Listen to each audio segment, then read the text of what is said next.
All right, good afternoon. It is now time to call the regular afternoon meeting of Township Langley Council to order. And the first item is adoption and receipt of the agenda items. Councillor Ferguson moves it. Second is Councillor Arneson. All those in favour? Opposed and carried. Move on to the adoption of the minutes. The regular afternoon council meeting of December 3rd, 2018. Motion, please. Motion, Councillor Davis, and second by Councillor Woodward. Any errors or omissions? Seeing none. All those in favour? Opposed and carried. And a motion to resolve in special close for the agenda items, the on-table item. Councillor Woodward, second by Councillor Kunst.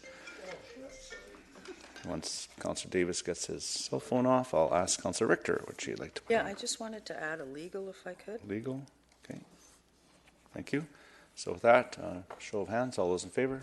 Opposed, carried. Move into close. Thank you.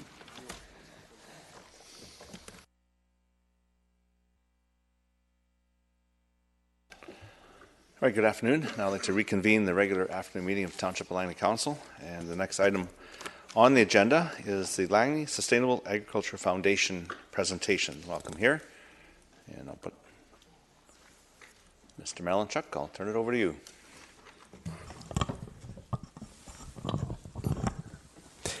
Thank you, Your Worship and members of Council. It's my pleasure to be here today on behalf of the Langley Sustainable Agriculture Foundation. And maybe I'll just give you an acronym LSAF because it's a little bit, we mentioned it a few times, but LSAF and Langley Sustainable Agriculture Foundation is the same thing. With me here tonight is three other directors on our foundation, Carol, Ava, and Gary. There's 11 on our foundation.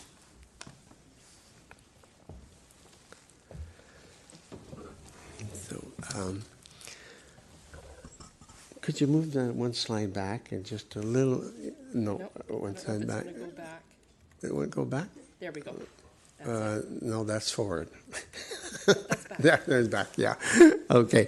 We're here today, December 10th, and what we want to provide you with is a preliminary report, 3-year report on the Ecological Services Initiative.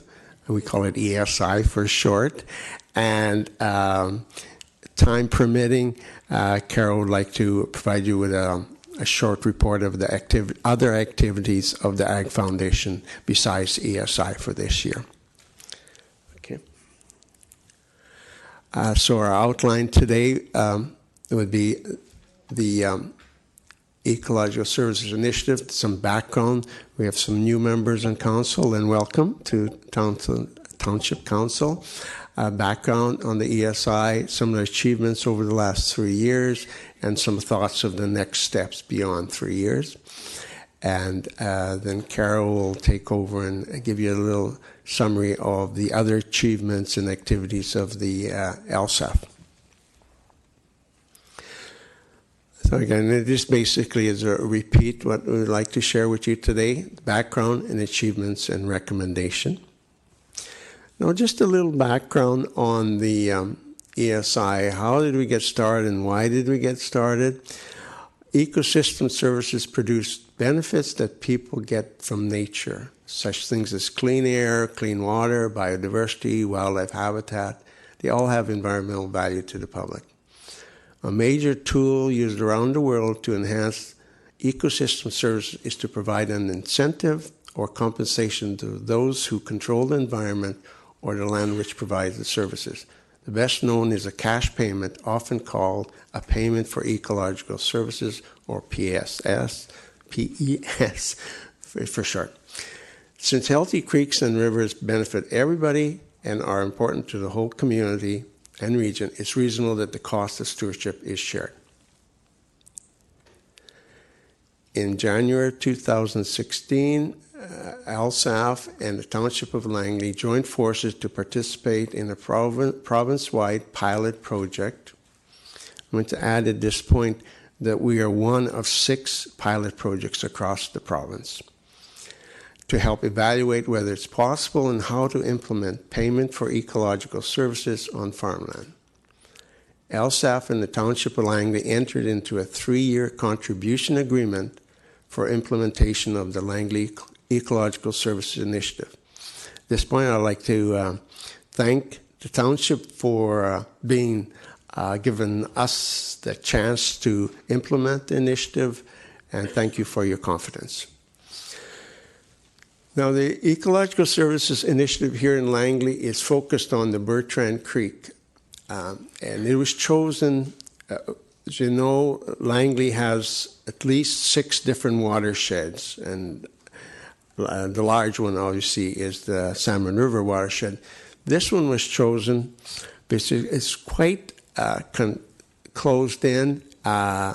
It's primarily agricultural land, except for this town of Aldergrove, which is part of the watershed. And importantly, it has 2 species at risk, fish species at risk, the Nooksack dace and the Salish sucker. And the Nooksack dace is particularly important because the federal government has enacted a recovery plan for the Nooksack dace. We're not too sure what that means yet. They have not disclosed of what specific actions they're going to take in terms. The Nooksack dace also appears in 2 other streams here in the Lower Mainland. When we got started at our program, it was important to the township that it be very transparent, so it was advertised for participating farmers. It was run in the local papers, and anybody interested in the Bertrand, lived on the Bertrand Creek and was interested in the program approached us. And as you see, the red mark is obviously the Bertrand Creek, and the 11 farms that are now participating are hatched in squares, the yellow hatches. So those are the 11 farms that over the last 3 years have participated in the program. And next, I'm going to go over some of the on-farm activities we've done, and also the non-on-farm activities, more like the awareness activities. So the next couple of slides are going to show you of 2 participating farmers that are working. We're working with them to control particularly invasive, the blackberries, invasive species. So in June 1st, we took a picture of a spot on adjacent to the Bertrand Creek is totally covered with blackberries. And then the next picture to the right is what that site looks like now. And what the interventions we did is basically physical cutting of the blackberries, and we contracted with LEPs to plant the more desirable riparian species. And I know it's very difficult to pick out the plants that were planted. They're enclosed in that fence because there's cattle in that pasture, and also there's a danger of beavers going in and eating the good expensive plants we put there. So that's why the fencing is there. The next farm that is participating in these demonstrations of how to control blackberries, and also this is a different farm. It's got an infestation of Japanese knotweed that we're trying to address. And here in this situation, we're using a spray, but it's an organic spray based upon vinegar, Dawn, and Epsom salts. And basically what it does is, you see on the right-hand side, it basically burns the foliage.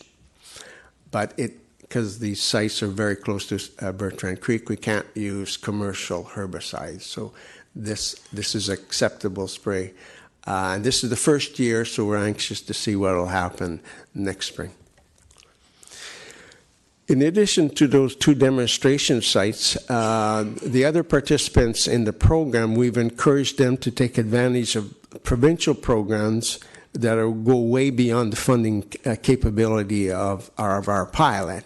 And those are environmental farm plans, nutrient management plans, riparian management plans, riparian plantings, which we have funded those, and engineering work for erosion abatement projects. 2 farms are doing that.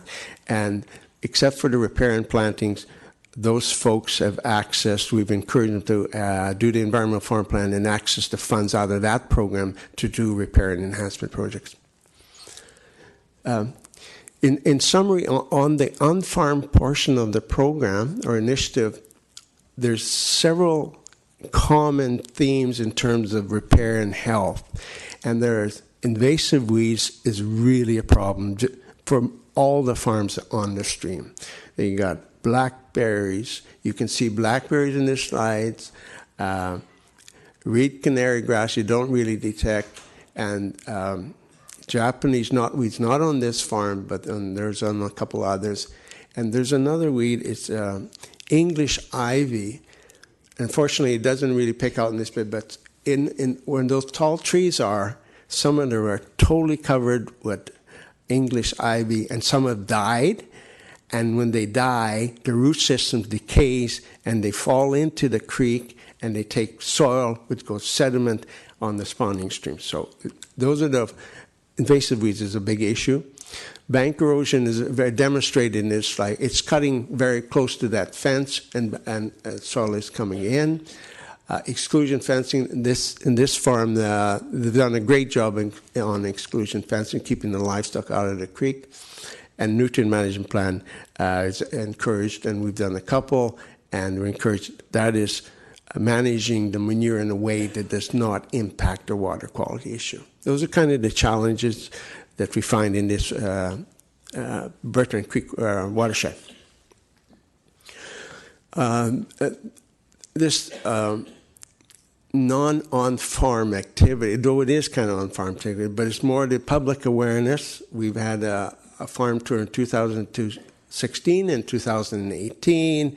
These are photographs and articles that appeared in the Country Life on this particular farm. The serious issue is erosion. It's undermining their major bridge crossing, and we're talking about how to fix that. So this is an effort to, and we have a lot of people come out on the farm tour. And some of you have joined us, and thank you for that.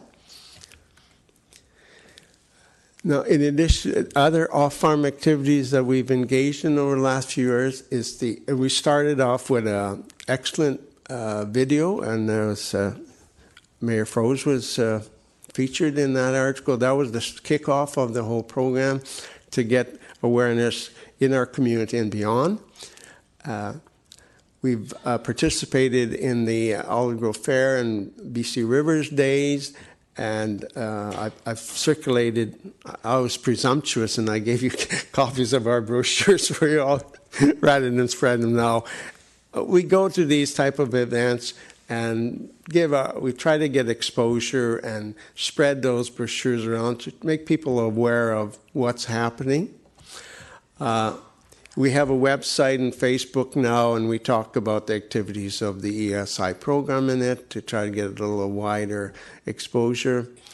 The Provincial Farmland Advantage, which is the provincial group that's kind of organizing all 6 pilots, they have their own website too, and some of our information appears there. We've done the farm tours, 2016, 2018, and good positive articles in Country Life. After the first Olive Grove Fair, we wrote all the farmers on Bertrand Creek, tell them about the program, encourage them to participate if they wished. And finally, we've done a community pulse survey, and I'm going to share some information with you about what the results of those are. And that was a commitment we had in our contract with the township, is to do a professional survey of what people think about this whole idea.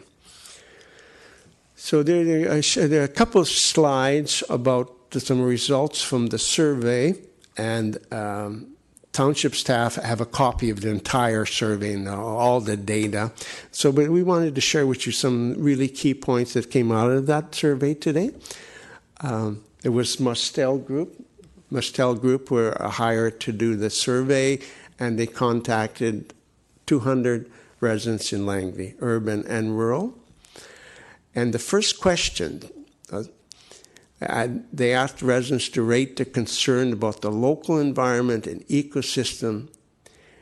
And out of them, the average response was 6.6 on the scale of 1 to 10, with 4 and 10 providing a top box score of 8 to 10.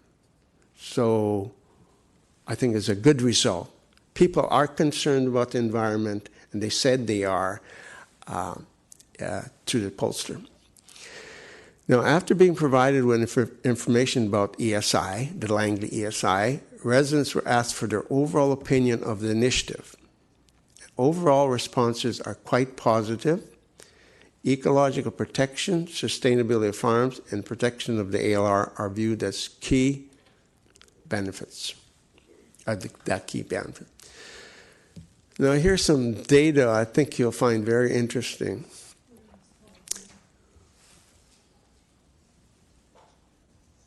In terms of support for compensating or making payments to farmers so they can take actions that protect and enhance natural areas on their farms, the majority, 68%, expressed support. A total of 18% do not support such compensation, and the remainder are undecided. So majority think, well, yeah, maybe we should compensate farmers for looking after these ecological values. When asked what amount would be a reasonable parcel tax on each property to provide sustainable funding for the initiative, the response is a little bit different. The largest segment, 44%, indicated an amount in the range of $10 to $20 would be reasonable. But an almost equal proportion stated a lower amount, which was $5 to $10, and 23% said no tax. So if you add the 26 and the 44, you're getting to 70% of respondents said they're prepared to support some sort of parcel tax, but not a lot of money. So that's quite meaningful, I think.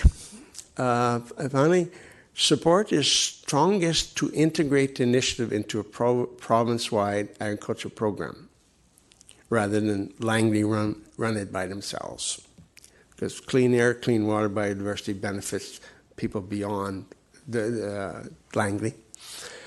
Now, this is one thing that we take particular note of, that less than 1 in 10 residents are aware of the Langley ESI. So awareness and education is something we need to work on into the future. Get it out there.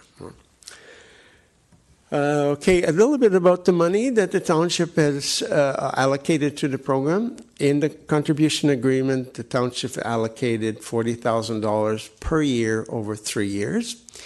And we don't have our final accounts for this year because we have some payments to put out before the end of the year and some contracts to the Mustel. But we're projecting that there will be a surplus of $40,000 to $45,000 after we complete this year. And the project's been managed by the LSAF board, which are not compensated. We're all volunteers, and we estimate we put in anywhere from 800 to 900 hours over 3 years trying to manage this program or this initiative. In terms of limited outside involvement, we contracted LEPS to do the repair and planting on the 2 farms. And repair and health assessments, the regional ones, where we hired outside contractors who specialize. They do what's the existing repair and health assessment of a stretch of a stream today, and then we do it at the end of the project to see if there's any difference. And then we had a contractor do the blackberry removal and in the last couple of years. Now, as a wrap-up, we feel that Ecological Service Initiative has been successful in terms of meeting our deliverables in the agreement with the township. Specifically, we developed a list of criteria and selection process to pick the farms, the participating farms, and that's in our report. We've developed a list of criteria for program evaluation and site monitoring of the actual sites that are participating. Our target in the agreement was to have 10 farmers participating, and we have 11. We've organized our 2 farm tours for exposure to the public. And we have compiled preliminary results of independent site assessment of participating farms. That's the initial repair and health assessment of the stream. We conducted a community survey and engagement activities that we just spoken. And we're now conducting our preliminary evaluation of the entire 3-year program. And finally, I would say that the ecology doesn't change overnight. It takes time. It's kind of as a biological system. So we're recommending an additional year before we do our final 4-year report. And these are some of the reasons why we feel there's rationale for 1-year extension. We'd like to continue on-farm work, specifically with the blackberry control, and we want to explore some research projects together with Metro Vancouver. They have invasive weed specialists we want to connect with, and the hemp mulch. They've tried that in the East Kootenays as one of the pilot projects, and they had good success. So we'd like to try that out on the 2 sites we've been working on. That basically working with select participants. The second point, I think, is kind of beyond our scope, is that the federal government has passed a recovery plan for the Nooksack Dace and Salish sucker. And it's expected to, we're expecting more information. They're going to unroll it in 2019. And we think it might be to the advantage of the foundation and the township to be still actively working with our participants on this issue, because maybe we could assist, coordinate, and be on the same page as the federal government in regard to those particular 2 fish. In addition to that senior government involvement, the BC Environment has been doing water quality testing throughout the Nooksack watershed, which the Bertrand Creek flows into the Nooksack. And there has been some water quality issues, and this has been going on for the last year. And we anticipate BC Environment, because they're under pressure from the state of Washington, to show evidence that British Columbia is working positively to address some water quality issues. So again, our initiative might be, could coordinate with what the province is doing. And I guess finally is that this 5-year provincial ESI pilot has been going across the province. They're talking about, and they started before we did 1 year, and they have 1 more year to go. They're talking about all the regions that have been doing pilots to get together and talk about what have they done, what were their successes, where are the areas that they had difficulty with, and to learn from there. And it might be a useful exercise for us to participate in that conference. We expect it to be in the spring of 2009, April 2019. Okay, so we want to leave you with a recommendation. We recommend that Council authorize extension of the Ecological Services Initiative, ESI, contribution agreement between the Township of Langley and the Langley Sustainable Agriculture Foundation for 1 additional year to January 6, 2020, without any additional cost to the Township. This modification to the agreement is achievable through Section 17A of the present contribution agreement. That ends my presentation, Mr. Mayor. Would you like Carol to give you a little rundown of LSAF or LSAF General, or you want question period? I've got a couple of questions. Why don't we take those from Council, and then we'll have a real quick briefing from Carol. Thank you. Councillor Richter. Okay, so you're wanting us to extend the agreement for you to continue participating in the provincial pilot study? Is that what this is, or am I misunderstanding? Well, what we'd like to do for 1 year extension is continue our on-field work with our existing participating farmers, particularly on blackberry control. We think we're on the right track, but we'd like to continue for another year to really, because they're demonstration sites for other people, the public. When we had the farm tour, we had a lot of people out there looking at that. Well, is it successful? I guess another year of that type of work will give us better information to finalize our recommendation on that. And we think, we hear in the grapevine that the federal government and provincial government are going to be more actively looking at repairing issues in the Bertrand Creek because of the Americans putting pressure on the BC and a recovery plan for the Nooksack days, because it's on the web. It's a very serious legislation with extreme powers to enforce people to do something. So we don't know where that's going. My hope is we could work as a community and providing our assistance and experience to not bring draconian things heavy on our farmers, because we need to work with the farmers. After all, it is working with the farmers. And we're in a good position to continue that work. And so we've made a big effort to make inroads. We've got agreements with farmers. They know us. They trust us. So we could help the federal government and the provincial government do it in a way that's more community-based. I don't know if that answers your question. Yeah, I guess I just don't understand why we have to give you permission. Why can't you just go ahead and do it anyway? Because it's a signed agreement between the township and the foundation. And that agreement runs out in 2019? It runs. So you want, okay. Yeah. Now, the other question I had as well is your survey, when you talked about a parcel tax for funding. So is this a recommendation you're going to be bringing forward, that we put a little tax on everybody's property to support farming? We've a foundation. That's new information that just was completed about 3 weeks ago, and we wanted to share it. We as a foundation haven't really discussed it, and I don't.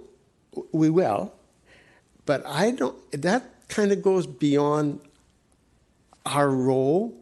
Our role is just to provide information, and then that's for the township that's controlling the property taxes to consider all the information and decide. I don't know, Carol, I don't know if we want to take a position on something like taxes. We'd like to work more like working with farmers, helping with issues, erosion and weeds. The whole financial thing, I think, is a little bit beyond what we would like. Now, Carol, you want to add to that? Where did the question come from? Was it a provincial survey that was used, or did you guys design the survey? Part of the contribution agreement was to conduct a community survey specifically asking whether and how producers could be compensated. So that was a requirement of the contribution agreement. At this time, I think it's premature for us to recommend anything, because one of the other strong recommendations in the community survey was that Ecological Services Initiative be part of a provincial program, not specifically a Langley-only program. So until we can work with the other groups in the province to design a provincial program, it's premature for us to recommend how it would be funded. We needed that information to see whether it was a non-starter or whether it was something we could look at in the future. That's all at this point. So at this point, no, we're not coming forward with a recommendation. We would like to continue to dialogue with Langley farmers, with Langley environmentalists, with provincial farmers, provincial environmentalists, to see how we can implement a province-wide program. So if we extend for another year, then you'll be able to participate in the province-wide thing in April? Yes. Okay, got you. Thank you. Thank you. Councillor Artisan? Yes, thank you. Oh, it's on. Thank you very much for coming. It's very interesting to hear your presentation. I'm familiar somewhat with your farm tours. I went on the last one. It was very interesting. I know the township in Langley and other communities have already pre-identified, not just in agricultural areas, but in other areas, the challenge of invasive species and weeds, noxious weeds. So I really take it that this is something that's extraordinarily timely and that these initiatives are really trying to address that, but just within this very specific kind of sector, in the agricultural sector.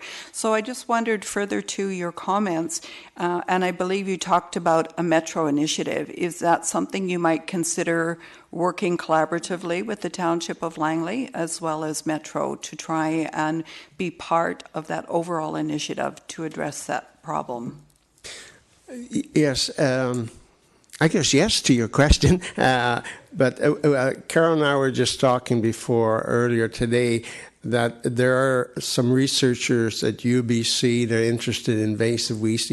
There's a BC Invasive Council that I've already contacted, and Metro Vancouver has a staff person dedicated to this whole issue of invasive species beyond, like you say, beyond weeds. There's other issues. And one of our thoughts are we could facilitate a meeting with those groups, come to Langley, and we'll talk about what we're doing and what are they doing, and see if we can get some synergies. And we got a few ideas of extending our blackberry control program and see if they want to be involved in it in some fashion. Yeah, we want to start that dialogue in the new year. Yes. Just secondarily to that, because you brought up the issue of perhaps a small levy or surcharge that would be added to taxes, but getting public buy-in for that. But I believe there's a model, I think it is actually from the Kootenays, but it's more having to do with purchasing. Potentially the local government would get ecologically sensitive properties, and that would be a funding envelope of how they'd come across those monies in order to invest in that. So I think that there is currently a model out there that might be suggestive of what potentially could be appropriate. But I agree it would be better if it was across the province rather than just in our particular jurisdiction. Yeah, you're right. Through the mayor, in the East Kootenays, they started this whole ESI initiative about 10 years ago, and they went fairly slowly to gather some support in the community, but eventually what they ended up with is a partial tax. And they went to the people during a municipal election and had that as a question: do you want to contribute to an establishment or conservation fund? And that's how they did their model. But we met with one of the organizers last year, Carol and I, and it took them like a 10-year process to get to that point, because they needed that time to get community support and awareness of what this is for, what they were doing, and what the values are going to be. So it's one model, and maybe perhaps there's others down in the province. Thank you. Just one quick other comment, just because you brought up the endangered species.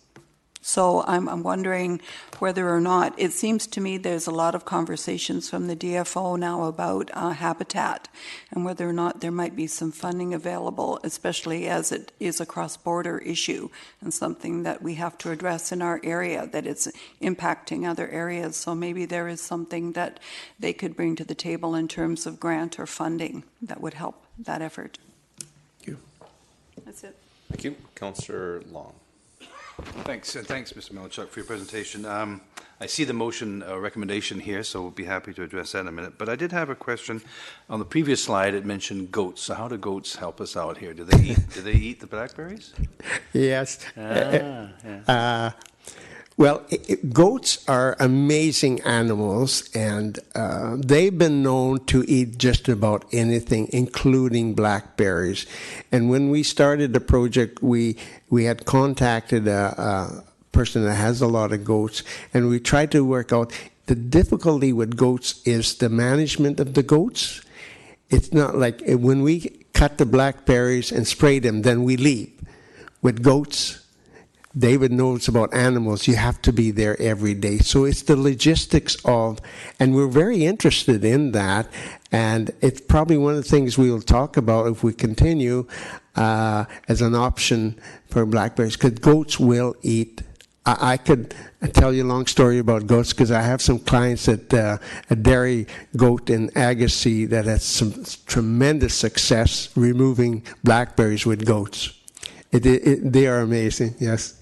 Elsewhere in your presentation, you mentioned that there was an awareness, not a concern, but it's something that you've been aware of for a long time, that there is a considerable lack of awareness, perhaps, into some of your initiatives.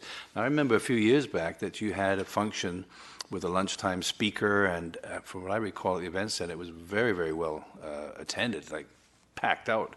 So would you be planning to perhaps having something else like that in the coming year? You have a bit of a surplus in your budget, but I mean, that seemed to be a very, very well attended, just for a total public awareness of many of the initiatives that you have. Yes. I think we got to put our head around how to raise awareness of the ESI program. And we did kick around a workshop. And you're right, the very first workshop we had, it was about a different topic. We had tremendous success. And there is a need out there to educate people about a lot of things in agriculture. And you need a really good idea, a topic to pull people out, and you need a great speaker. And we were very fortunate the first couple of years we had that. If we do another workshop on this idea or another idea, we got to make sure it's going to attract people out. And help you somehow get that going, because not only is it beneficial for those that are involved in the agriculture industry or have an interest in it, but even the average person that even lives in complexes. Yeah. That education is very handy for both sides of the issue, right? Yeah. Good. For sure. Thank you. And Your Worship, I guess we'll find out when we can make that recommendation. Sure. Thank you. To extend it. Councillor Ferguson. So thank you. I guess we put a sponsor a goat program into place here. Certainly, Dave and certainly Carol and your team here. Certainly, I remember you guys getting started off a few years ago. It just seemed like yesterday. You sure got nice brochures coming out here now. And is that the original crest you guys put together? Or you? Yes, I remember that. Anyway, certainly, I think I support your initiatives. It's great. It's an opportunity to move forward ecologically, and it's for the benefit of everybody. And nobody likes blackberries. So good luck in your endeavor. Thank you. Thank you. I like blackberry pie. Councillor Kunst. So I imagine that you've connected with the Agricultural Advisory Committee that we have here at the Township to present this. I mean, I think it sounds like everybody's looking for something to do on these advisory committees. The other question I had was, you mentioned about the Americans, and I'm just unfamiliar with a lot of this. So just a question about what kind of power they have, and what kind of evidence are they looking for, and is this provincial that that the provincial government needs to take this on, or are we, is this a municipality thing that we have to take care of? That's a really good question. My understanding is that there have been water testing of the Bertrand Creek and another creek, I think it's Fish Trap Creek in Abbotsford. They both flow across the border, and they flow into the Nooksack River, and the Nooksack River flows to the bay. And there's been some closures of shellfish harvesting there because of coliforms. Now, people like to point fingers, that one's the problem, whatever. But the testing at the border indicated that there were some high coliforms crossing from Canada to the United States. So it's a really serious issue, and the governor of Washington has had discussions with the former premier, because this didn't happen overnight. It's been a few years now, and raising concerns. They would like British Columbia to address the water quality issues from the coliform perspective. And so that's why the BC Ministry of Environment is doing water testing on a variety of different locations on the Bertrand Creek here in Canada to try to isolate where it's coming from, what type of coliforms, because they can identify coliforms coming from human sewage or from horse equine or bovine or chickens. They can identify that, and they've been doing that work. And we don't know the results of that research work, but indication are there's probably a variety of sources. Very often in an open environment like we have, it could be septic tanks, it could be from livestock operations, a combination of all that.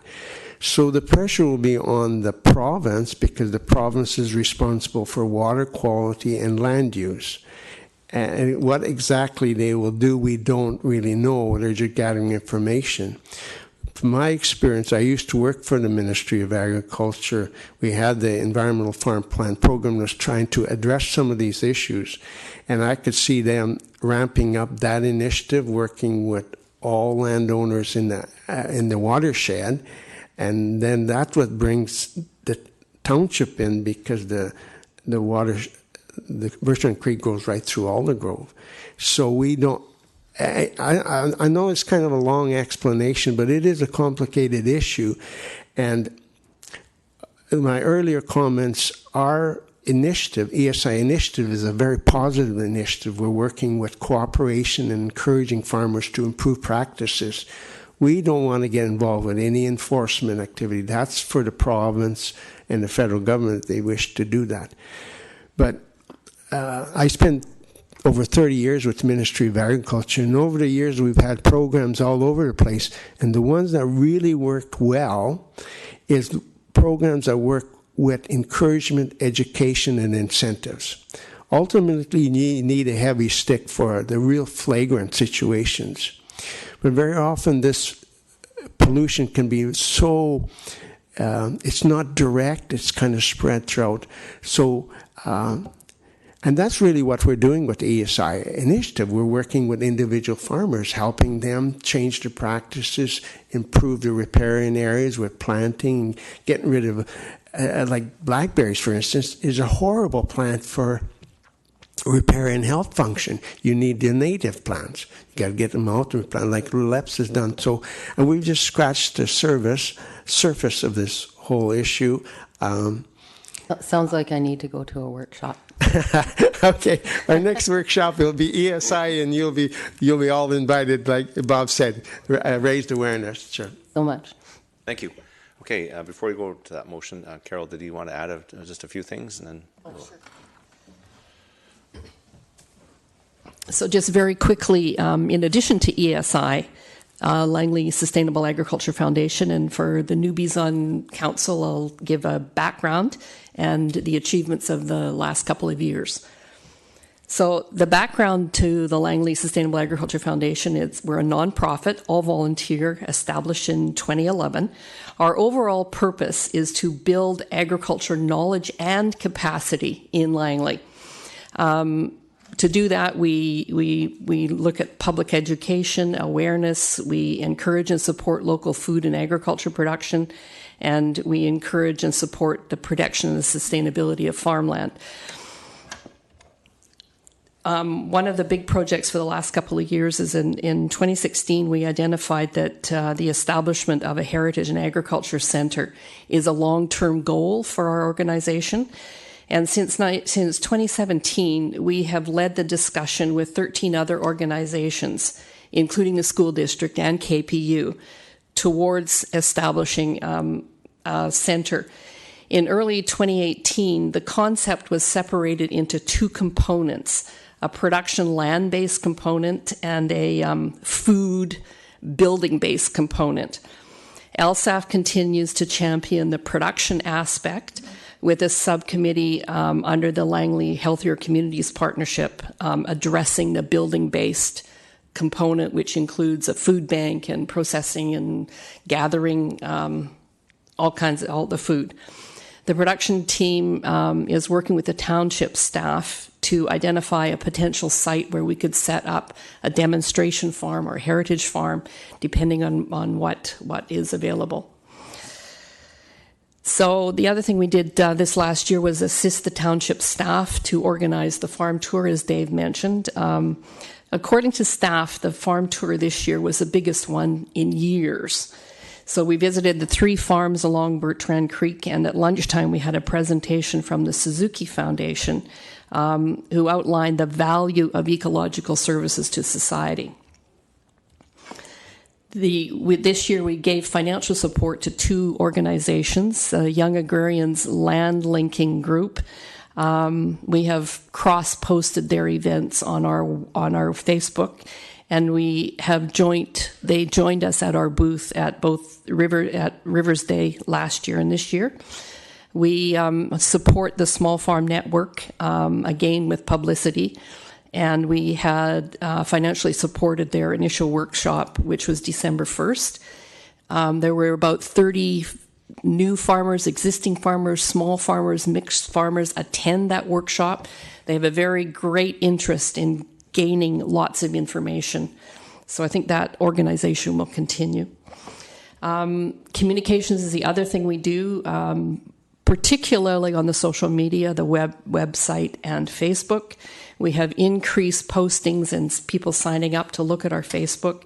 We redesigned our website in 2017, and 3 directors are trained to administer and update the website. And let me tell you, as an old person, that was a real challenge to learn. And we have way more content on the website, including some agricultural facts about Langley. Our priorities for this coming year, we had a meeting on November the 21st and decided our priorities going forward. We have a team looking at scholarships and funding agricultural-related activities at elementary schools and high schools. A different team wants to expand our community engagement activities beyond the workshops, and it's a group that is going to come back to the board and tell us exactly what they mean by that. We're hoping you give us the go-ahead to continue with the Langley ESI. We're continuing to lead the Food and Agriculture Center, and we're continuing to do communications. And that's it. All right. Well, thank you very much. I think a lot of the questions have been asked. I want to thank yourselves and all the other volunteers who put a lot of time into all the efforts of LSAF. And I really do appreciate what you're doing. And that ESI program is quite interesting and intriguing. So all the best. I wonder if you could put that motion back up on the floor, and if with the council's approval, we'll just deal with it right now while you're here. And there we go. So the motion is in front of us. If there's someone who'd like to move that. No, Councillor Richter beat you to it. So you are the seconder, Councillor Davis. Everybody wants to be second on this one. Any further discussion or any discussion on the motion? Seeing none, I'm going to call the question.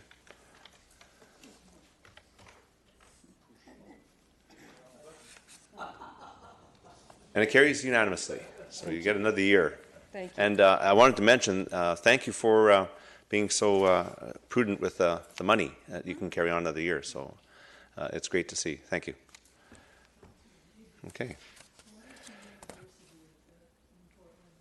Okay, we're going to move on with the agenda and reports to Council. F1 is UBCM Community Child Grant Planning Program. It looks like there's some funding available from the provincial government in an application. So if I could have a motion, please.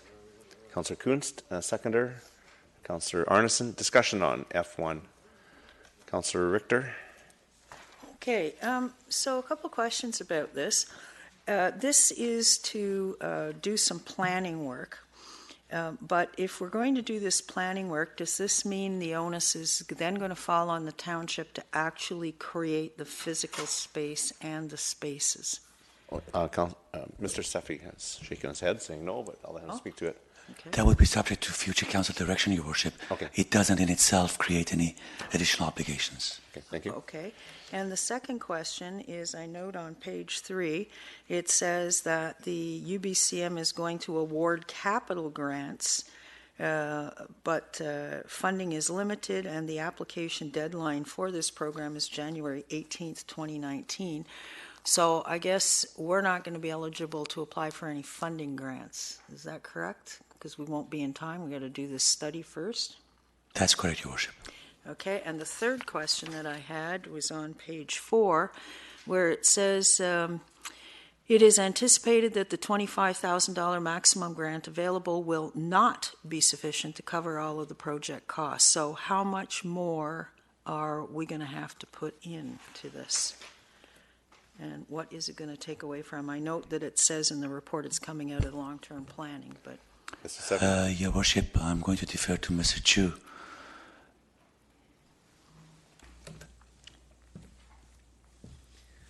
Thank you, Your Worship. We estimate an additional $15,000 to $25,000 to complete the study. Okay. And so we're taking that out of your department's budget? That's correct. And is that taking away from any other projects on your slate right now? Not for 2019. Okay, thank you. Thank you. Councillor Arneson? Thank you, Your Worship. I think further to Councillor Richter's questions, one of them was about the capital funding, because I did find something online that hundreds of new spaces were being funded by the province. So if staff could please clarify if that is actually the mechanism through which these monies are coming forward, because it seems like we need to, if we're going to be going forward and doing the study, that it would be good to kind of synchronize that with funding that's currently available in a timely manner. Mr. Backen? That's correct, Your Worship. That would be the goal, to synchronize the funding. Okay, and secondarily, I know from our social planning point of view that we're going to have a needs assessment, and so I'm wondering how the needs assessment that will be paid for by the province. They're coming up with a framework for that, which I believe we're waiting for in the new year. So would that be something also that would be integrated with this program as well, the study funding? Thank you. That's correct, Your Worship. Thank you. Thank you. Okay, I see no further discussion, so I'll call a question on F1.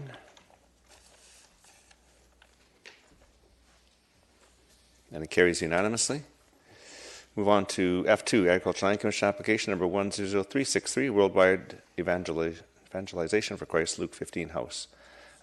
Councillor Whitmarsh moves it. Second, Councillor Long. Discussion, Councillor Long.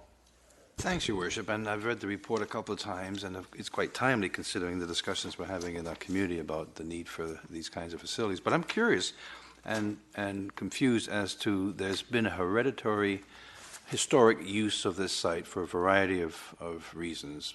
The house has been there, there's been a number of residents there. Why now does it suddenly have to be rezoned in order for this to continue? It seemed to me there was at least two organizations that use it for maybe not exactly the same purposes, but is it the use and purpose that makes it to rezoning? Maybe we can get an explanation from staff, Your Worship, Sure. why we have to go down this road. Mr. Sevi. Thank you, Your Worship.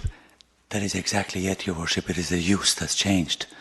And the use that was previously approved by the Land Commission is no longer the intended use for the proposed operation. The existing non-farm use provides for what might be termed as missionary training purposes. And at this stage, the intent is to use the property and the facility for purposes of addiction recovery by adults. So that's a completely different use, and as such governs or triggers a whole new process for non-farm use approval by the Land Commission, and subsequently, if approved by the Land Commission and Council, a rezoning process. Okay, so I mean, it is, I guess, technically different, but of course it's very similar in so many ways, I would think. But is this then a modification to the existing non-farm use, or you said, Mr. Safi, a brand new application, but perhaps they'll be considering it as a continuation of a type of use that's compatible, and this would be an adjustment to it? Back. Worship, it is similar in terms of it's actually used for human habitation and for the, I guess, discussion, review, analysis, education as to certain philosophies or perspectives. In that regard, it's the same. However, with non-farm uses, it's necessary to be quite specific. The original grant would have been quite specific, and the fact that that was specific will then trigger the need for the rezoning. Now, as to the probability of success, it probably has a very good chance, because in terms of the physical attributes being discussed, they're not likely to be that much different. And that's the part that I feel good about, that there doesn't appear to be any difference in the land use. There's a difference perhaps in the curriculum, let's say, that's occurring there. But the perception from many is, oh my gosh, here we're going to be doing something with farmland that is different than perhaps is desirable. But I don't see that as the case. So anyway, I'm happy to support it and hope that people understand that the changes, if anything, it appears to be improving the agricultural viability of the land with the addition to some greenhouses. Is that right? Correct. Yeah. Thanks, Your Worship. Thank you. Councillor Richter. Yes, Councillor Long asked one of the questions that I had, but the other question is that it appears from the report that this is an existing organization in Surrey that now wants to move to Langley. So will their clients from Surrey be coming to Langley, or will these 34 spaces be used for Langley residents? Do we know? Mr. Backen. Your Worship, as it's a program, I think you would see that there'd be a transition period, but I believe their focus will be on the local residents, local needs going forward. But we would anticipate that because there's going to be a change that won't be overnight, some will be partway through the process. I should also comment, though, we don't believe it's going to be exclusionary to other communities either. It's going to be based on need, but we think that they're identifying the need as being as a growing need here. Okay, and my other question, Wagner Hills just recently got quite a significant expansion of units. I'm wondering if we need additional units if we've got the big expansion for Wagner Hills.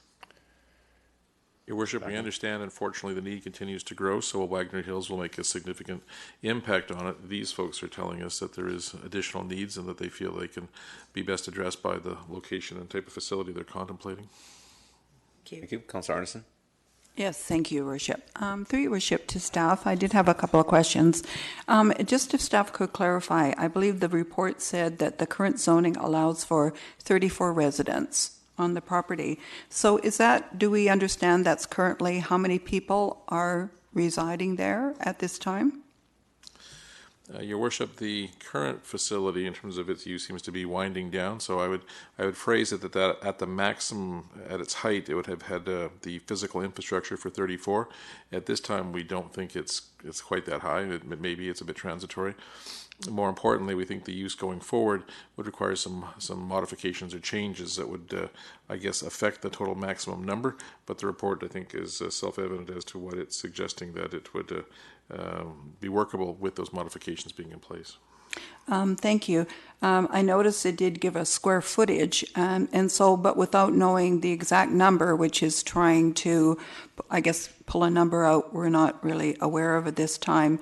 But I was wondering whether or not it's anticipated that the actual footprint of the existing residential building would have to be expanded as a result of this rezoning. No, our understanding is the footprint would remain the same, and that would be important for the Land Commission approval as well, because I think they're looking at the impact of the footprint on agricultural, on longer term or other agricultural uses, and the fact the footprint is there and is not changing, I think might be something that gives the application a better chance of success with the Commission itself. Okay, so realistically, they're really only asking at this point for the addition of the greenhouse, which is already an agricultural use. And just finally, through Your Worship to staff, I'm wondering what servicing is available in the area? Is it just rural servicing for sewer and water, please? I believe it's rural, so it's going to be water by well, and sewer, septic fields would be I think would be happening in that location. Yeah. Thank you. Thank you. I see no further discussions. I'll call a question on F2. That carries with Councillor Richter opposed. And we move on to F3. And could I have a motion, please, on F3? Councillor Whitmarsh, seconder. Councillor Kunst. And so now a discussion on F3.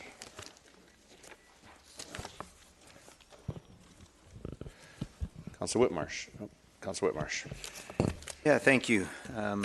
I wanted to thank staff for this report. There's a lot of information in it. There's a lot of detail, and certainly spent quite a bit of time going over it on the weekend, and I really appreciate the work that went into it and the thought as we move forward. I was thankful to see the expansion of the RIN neighborhood to include the commercial space west of 208th between 40 and 42nd Avenue. I think that's a good thinking. I would like to, there's lots of comments to be made, but I actually would like to suggest an amendment to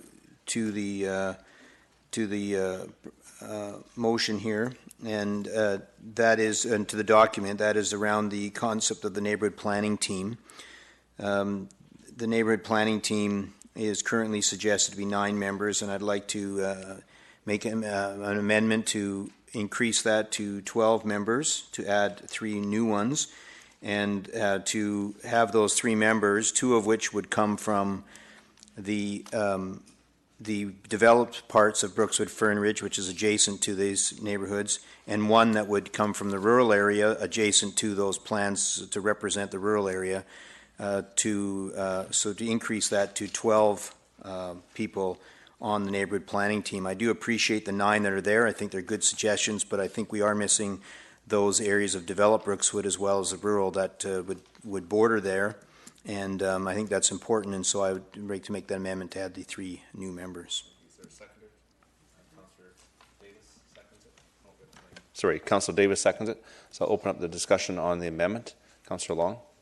Yep, thanks, and thanks for the suggestion. I'm just wondering if staff can just advise, just for for advice, what other neighborhood planning processes, which we've done many of, typically the membership would be. Would it be the 9, or was it other different examples over the years of different configurations of the planning team?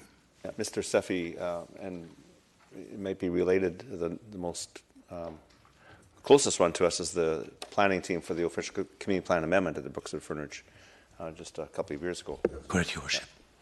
Mr. Chu will provide more details. Okay. Let me get your mic on. There you go. Thank you, Your Worship. I believe the community planning team has more than 12 members, simply because the geographic area was the entire community of Brookswood Fern Ridge. I can't remember exactly the number, but I think it's in the teens. Okay, thank you. With respect to past examples, in Willoughby, we've had some very informal neighborhood teams, and the size of those teams vary according to the size of the neighborhoods. The most recent neighborhood plan that we did was obviously Williams, and the Williams neighborhood was quite encompassing, and we had over 20 people involved in the informal neighborhood team process. Whereas in the earlier communities, we had smaller neighborhood teams. Another example that I can offer is in Aldergrove. The Aldergrove planning team, I believe it was called, had more members than what we are recommending, but it's also in the teens. Thanks. Thank you very much. Thank you. For that. Yeah. Appreciate it. Councillor Richter. Yeah, I can appreciate Councillor Whitmarsh's sentiment in doing this, and I certainly have no objection to increasing the number of members. My objection is to having just one team for the size of this area, given that there are 3 distinct communities being planned there that would, I think, have very different preferences about how their community should be developed. So what I think we should do is have 3 teams of 10 members, 1 for each community.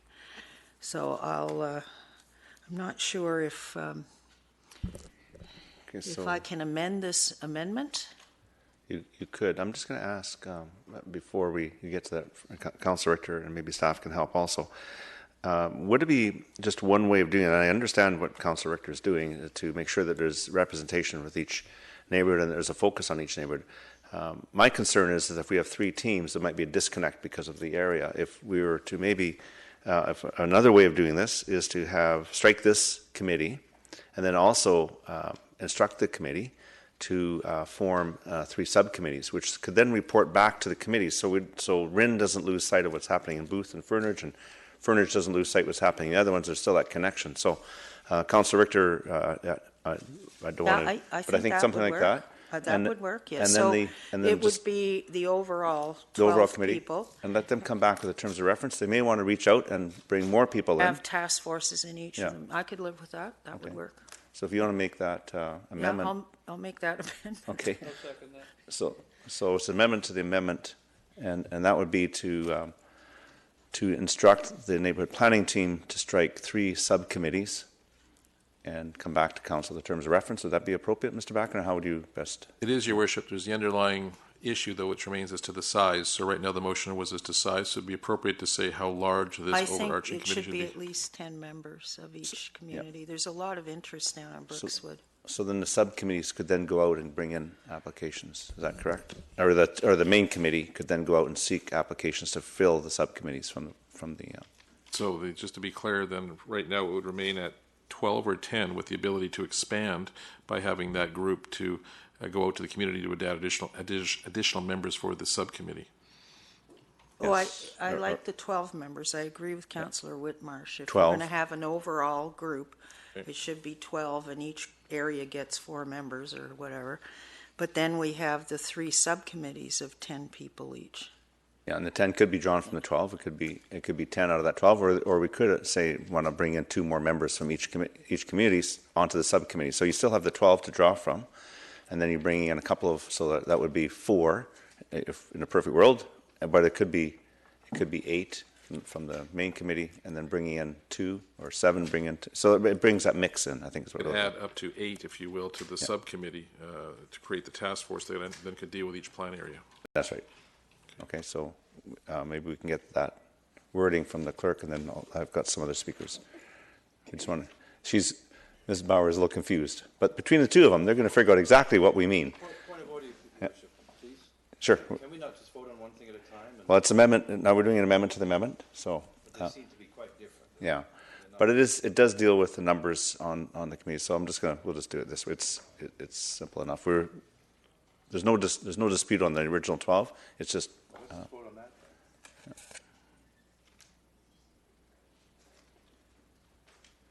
I think it has the same effect. So as I understand, it would be the main committee having 12 members with the addition of the 3 in the amendment, Yes. followed by 3 subcommittees that could be made up with a total of 10 members each maximum. Yes.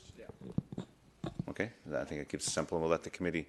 Would the committee be bringing that back to council? Or would we allow them to do it with staff input to select the subcommittees? That would be up to them. That would be up to the committee, Yeah, or okay. the will of council should you add an amendment to it. Okay. Well, I think the amendment, the amendment to the amendment was that the overall committee prepare terms of reference to come back to Yeah, council. that would be good. For the Okay. subcommittees? Yes. Yeah. Okay. So I've got 2 speakers on the amendment to the amendment. Councillor Woodward. So I just want to clarify. So we're striking 1 committee with 3 subcommittees. So what's the difference between having 3 we have now 4 committees where originally Councillor Richter proposed to have 3. Would that be correct? Yeah, there would be. So we objected to creating 3 committees, but now we've created 4. We don't want to lose the continuity from because if you have 3 separate committees, my feeling is you lose continuity on the whole program. Mr. Backen. The technical point is, I think, how many do we have? Well, we have the originating committee of 12 members. We would then have a subcommittee of that group. There would be 3 subcommittees off of that originating committee. The point being that the subcommittees would be a maximum of 10 in size, but they would be effectively term of referenced and staffed by and participants chosen by the original committee members to bring them to a total of 12.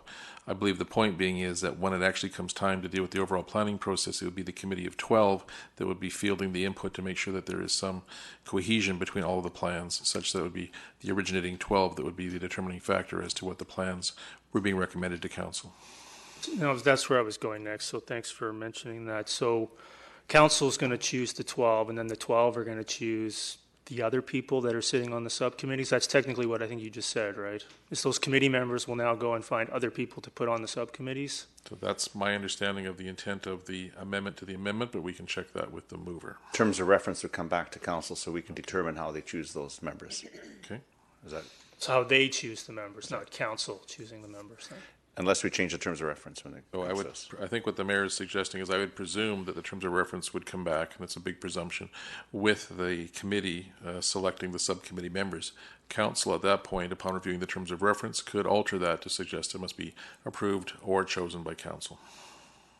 So, That step. okay. See, I'm going to suggest that there's a possibility for disconnect on this now 4-committee structure because we're doing 3 community plans at the same time. That's what's actually creating this particular problem, that we're now going to have 1 committee doing 3 neighborhood plans, and now they're out recruiting whomever they want to put on these committees now to then have, be elevated above other citizens inside these community plan areas because they're a sounding board to the staff where other members of the public that I guess these committee members don't choose wouldn't have. Am I following the process here?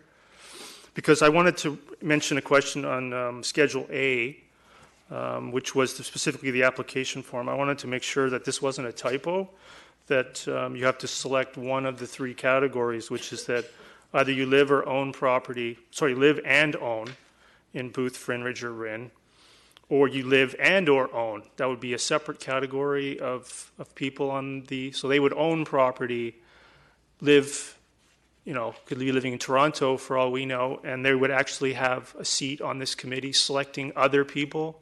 So that could essentially be a speculator or a developer then, a group of them that would then be selecting other people to represent the community on the subcommittee. Am I following this correctly? Well, the subcommittee selection process, we as council would expect the terms of reference to come back to us. And so this is not a typo though. So that could be someone who just owns property and be living in West Vancouver for all we know. Is that correct? It is correct, but we still have the ability to make that So choice. just clarify that is a pool of seats that are available for people that don't live in any of these areas. Is that correct? Yes, but council still has the opportunity to choose if we say that somebody lives in West Vancouver, we decide that we don't want them on. And then based on the amendment to the amendment, then these groups of people are choosing who sits on the subcommittees. We would set that terms of reference, and terms of reference could be that it has to come back to council. It could be that they will pick it, and the terms of reference could be more restrictive, that they have to live in the township of Langley. And one committee will be the sounding board for all 3 neighborhood plans. So someone who lives at 16th and 196 would be having input on someone who lives in the far corner of Rynn. Would that be correct? That's correct, but they don't make decisions. The committee is a neighborhood planning committee. They're not making decisions. They're there to be to go through the process. I think yeah. So I think unless Mr. Chu wants to give more description on it, but they're not going to be making decisions. They're there Your Worship, to provide input. I think you're going to the fact that the committee or the subcommittee's recommendations are advisory. So it is correct that the subcommittee / task force would recommend to the neighborhood planning committee, team, or group. They would have to then make recommendations to council. And I think the distinction that's causing some concern is that the membership on the committee is geared at people that live there, or people that simply own property there and may not live there, or that they may own property and live there. But the concept is there's landowners, or that there's parties that may be leasing or renting there. They're both welcome on the committee. Yeah, they have to have a connection. And if someone lives in West Vancouver and owns land in the township of Langley, they're a taxpayer, and they do have some connection to that property, and especially if they live in or have owned property in one of these areas, there is a connection. Councillor Whitmarsh. I don't want this to become more complicated than it is. I certainly do want to see a 12-person committee. I think it's important that the amended motion before the amendment to the motion did outline who those additional 3 people would be. They're not just additional people that are from these particular neighborhoods. They're people that are coming from the adjacent neighborhoods. So 1 was rural and 2 were from the developed part of Brookswood Fernridge. So I think that's important that gets into the motion. In terms of the subcommittee, I like the idea of the subcommittees. I certainly think it can be effective.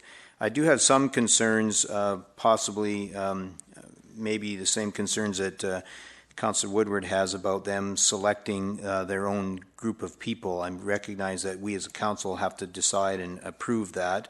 So to me, I'd like to see the terms of reference come back and make it and have a discussion around the terms of reference. But I do feel that there needs to be some direction as to who those members might be in there, and as well if some of those subcommittee members do have to come from the main committee, I think that would be important in the terms of reference that that's dealt with on that topic.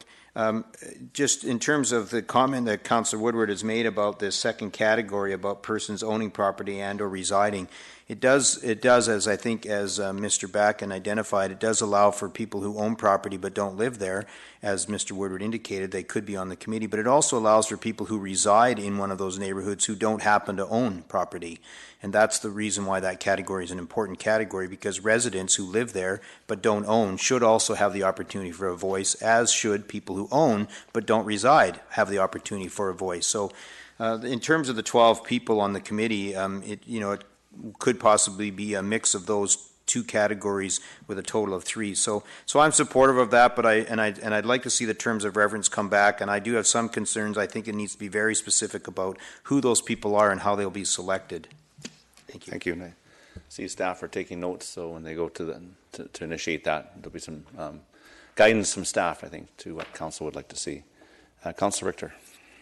Yeah. I mean, I look at it in the same context as the advisory committees council have now. The advisory committee reports to council through a member of council that sits on it. But those advisory committees can strike task forces to carry out their work plan. So we're charging this group of 12 people to make recommendations to council. And I think that by increasing or giving them the ability to create these task forces is just going to increase participation from the communities that are going to ultimately be covered by these 3 plans, which is the right way to go. As I said earlier, I think the concerns in Wren are very different from the concerns in Fernridge or in Booth. They're all going to be separate areas with separate overall plans that need to be coordinated, which is why having an overall one is good. But I think the big thing that's important here is we're taking participation from 12 members to 42 members by adding in the 3 task forces. And I think that could be seen to be very encouraging by the current residents in Brookswood, who have often felt a little bit left out of things. And I think it's a structured approach, and I thank the mayor for suggesting it. I don't know if that's exactly what it is. I think the terms of reference, or what this motion says, is that we would like to have members from that committee on the subcommittees, and subcommittees are 10 or so. What was the number we put in there? 10? It was 10. 10. So then those 10 some of those would be made up of the existing committee. So we have that continuity. So as a lot of subcommittees are, you take directors or members of that one committee, they populate the subcommittee, and then they have the ability through their terms of reference to bring in other people. So it may be, we'll wait and see when they come back, but right now there's 12. If they split their tasks up 4, 4, and 4, and they want 10, they'll be getting 6 times 3 is 18, plus the 12, you're looking at about 30 people. So I think, but just to be clear. Councillor Long. Well, Your Worship, this is so confusing for sure, and I don't understand how this amendment even relates to the original amendment. The original amendment simply said to move it from 9 to 12, not creation of now subcommittees. If you look at 7.1 in the neighborhood planning team, it says that the team will include representation for each of the 3 neighborhoods. So right away, it's got inclusivity of all 3, as well as key stakeholders and representatives of community organizations and groups. So I think it's all covered there, and complicating it with now potentially 30 or 40 members to me doesn't make sense. I would like to, I have to vote against the amendment to the amendment, but I think the original amendment addressed the concerns. You've got extra members on the team, and of course they should be always tasked to come back with suggestions to council if they want to have task forces and so forth. But I would, there's no way I can support the amendment to the amendment. Thank you. Councillor Arneson. Yes, thank you, Your Worship. I guess I'm coming a little late to the party. I should have pressed the button sooner. I think I will only be supporting the amendment to the amendment. I think it's a qualitative improvement.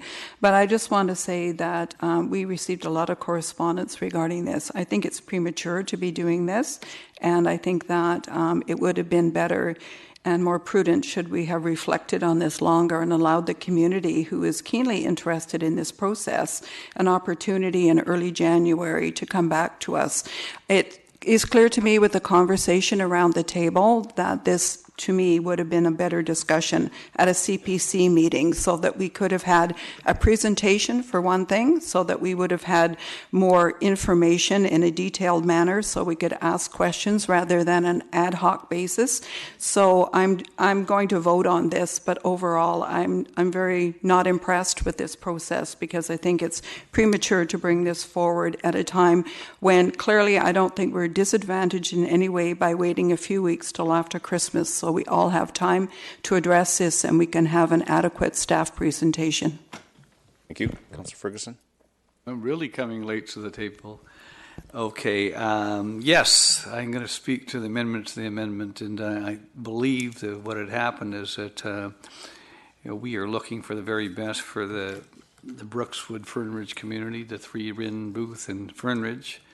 And the report talks about the terms of reference, and moving ahead with the plans had been voted upon over a year ago. When Councillor came up with a suggestion for 12 members, which is an excellent idea, and then the Mayor and Councillor Richter came up with and I'm speaking, if I may, to the motion, reference, with also another, so I mean, it sounds like a number of people are on side as to what next steps to take, which is a subcommittee or task force on top of a major committee. That makes sense because of the different communities, different views, and also the main source of a committee. So I think we're moving in the right direction. I think down the road we want the best for Brookswood, as we all do. And I'm going to be supporting these motions. Thank you, Mr. Mayor. Thank you. Councillor Woodward. I'll just wait till we get back to the main motion. Actually. Okay, thanks. Okay. So I see no further discussion. So on the amendment to the amendment, I'm going to call the question. And just to be clear, the terms of reference will be coming back to council for the subcommittees on this motion. Well, point of order then.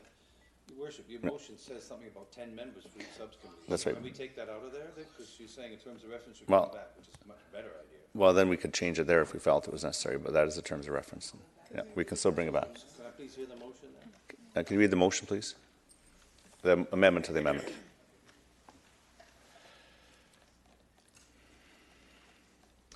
The amendment to the amendment reads that the neighborhood planning team be instructed to strike 3 subcommittees with a maximum of 10 people each for each separate neighborhood and provide a terms of reference to council. For council approval. Yeah. Okay. So I've called the question. And it carries. Councillor Woodward, Councillor Long, Councillor Davis opposed. So we're back to the amendment. Councillor Woodward was next on the speaker's list for the amendment. Okay. So on the amendment, I'm going to call the question on F3. This is the amendment to increase the membership of the committee from 9 to 12 by adding 2 from the developed area of Brookswood, Fernridge, and 1 from the rural area adjacent to the plan. Okay, so I've called the question. And it carries unanimously. So now we're on to the main motion as amended. Councillor Richter, the main motion as amended. Yeah, I think that a very good point was made by Councillor Arneson, and certainly we've had some letters to that effect, that proceeding with this at this point in time in the year when everybody's pretty much preoccupied with holiday plans and so on, I would like to propose that we defer this motion to a CPC meeting held in the evening so that the public can attend. Could I have a seconder? Okay, so on the deferral, I'll speak to that. I know I got the same emails I think everybody else got and thought long and hard about that. This is really a report to get the process started so we can hear from the public and get the public engagement process of this neighborhood planning started.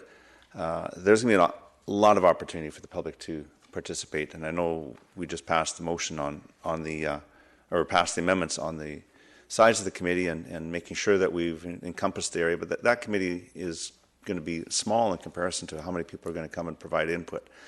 I think this report really just gets the ball rolling so we can hear from the public, and there's going to be so many opportunities to hear from them. report is very thorough. I had a good read of it over the weekend. I had ample opportunity to understand it, and I think to go, and I agree, we want to get public's input, but to go to the public to get input on how we're going to get public input may be just one step we don't need to do. I think this is thorough. I understand it. I want to move it forward today so we can get moving on this really, really important part of our community as far as public engagement and how we're going to see these community plans. Councillor Long. Well, yes, Your Worship, it's highly unlikely that anything's going to happen between now and Christmas, so it's not a matter of postponing this for the festive season, which I thought I heard the councillor say, but in the report it's very clear. It says that this is going to commence in early 2019, that the preparation of the MPs is going to be at least 18 to 24 months. So as you said, Your Worship, this is just moving the needle forward, but it's not making an immediate decision on anything, so I don't think there's any need to defer it. Thank you. Councillor Davis. Yes, so on the motion, we, this, I believe this gets it going. I've got emails too, and this meeting is web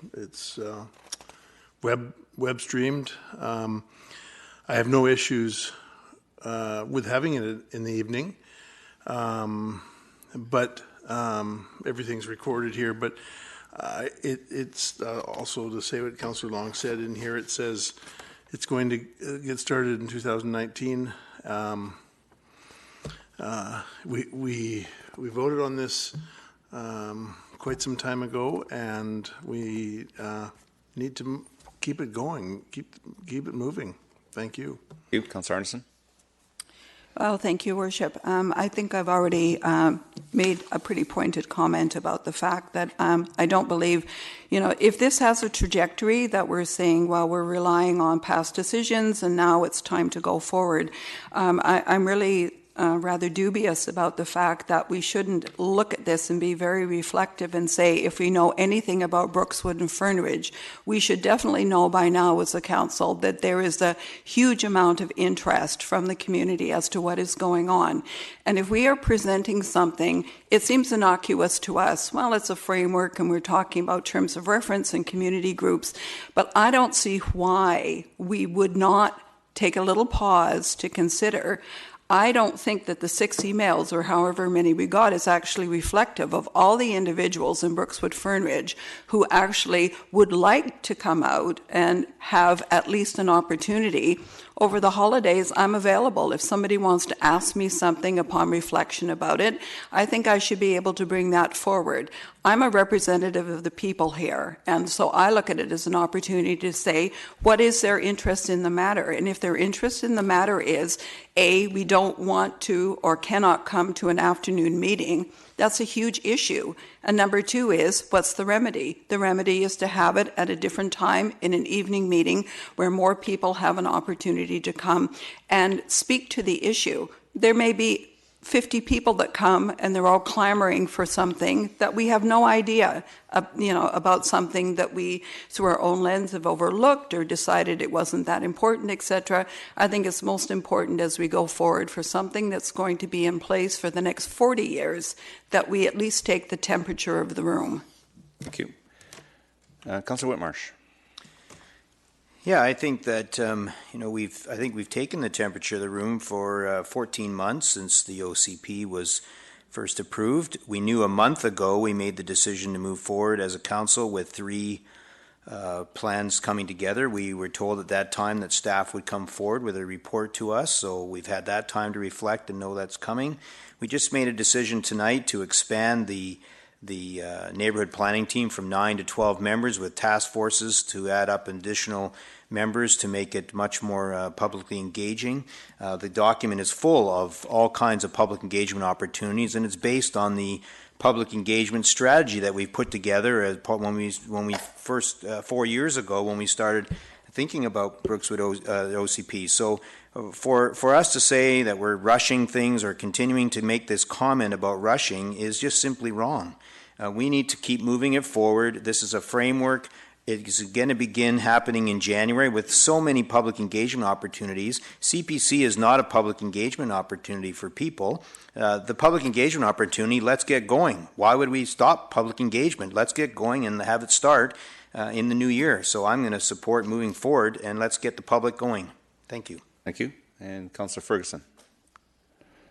Thank you, Your Worship. It's interesting, we're looking at the January, hopefully early January. I don't think January the 1st, but sometime early January, if I may. Was that through the chair?